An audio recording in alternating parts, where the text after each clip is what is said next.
Making a reed bear. To maintain quality and safety, each reed bear must be made according to strict instructions to ensure it is suitable to be given out to Year 1 students.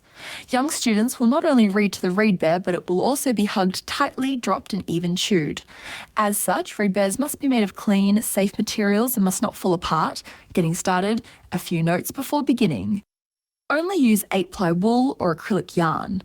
No other type of material should be used, as these can cause allergic reactions. Use size 3mm11 or 3.25mm 10 knitting needles, depending on whether you are a firm or loose knitter. Using the correct needles will ensure your reed bear is the correct size. The reed bear needs to be 20 cm tall before filling and 23 cm tall after filling. Use plain knitting stitch only.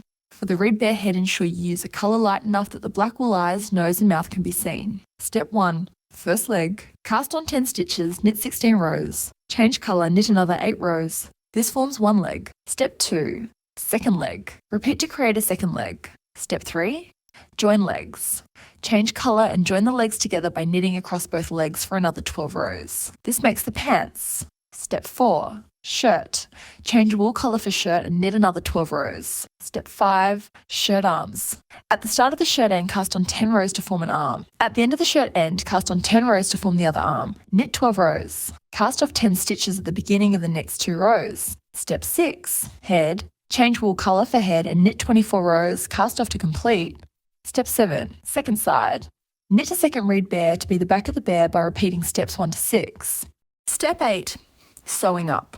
Sewing pins or needles left inside the reed bear are dangerous. Do not use pins and only use one needle to ensure you do not leave it in the reed bear. Use the yarn left over from changing wool colours to sew up the reed bear using small, neat stitches. Leave the top of the head open to fill the reed bear. Darn about 2 centimetres of yarn into the seam or across the back of the reed bear so seams don't come undone if the bear is hugged too tightly. Step 9. Filling. Filling. Reed bears should be stuffed with a polyester monofilament Dacron fibre. Never use beanbag filling corn stockings, foam rubber, nor cut up rags.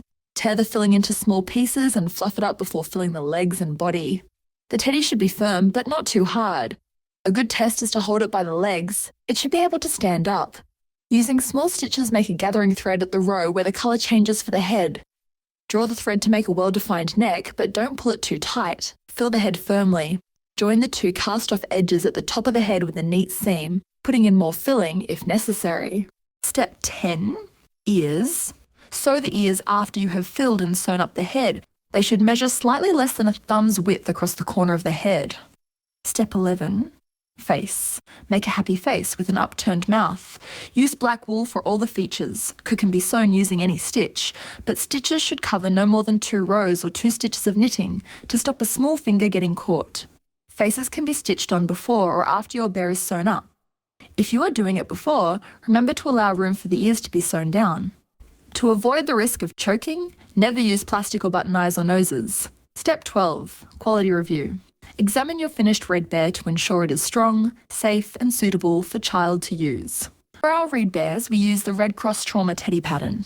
For a downloadable pattern, visit Red Cross website and look for the Trauma Teddies knitting pattern.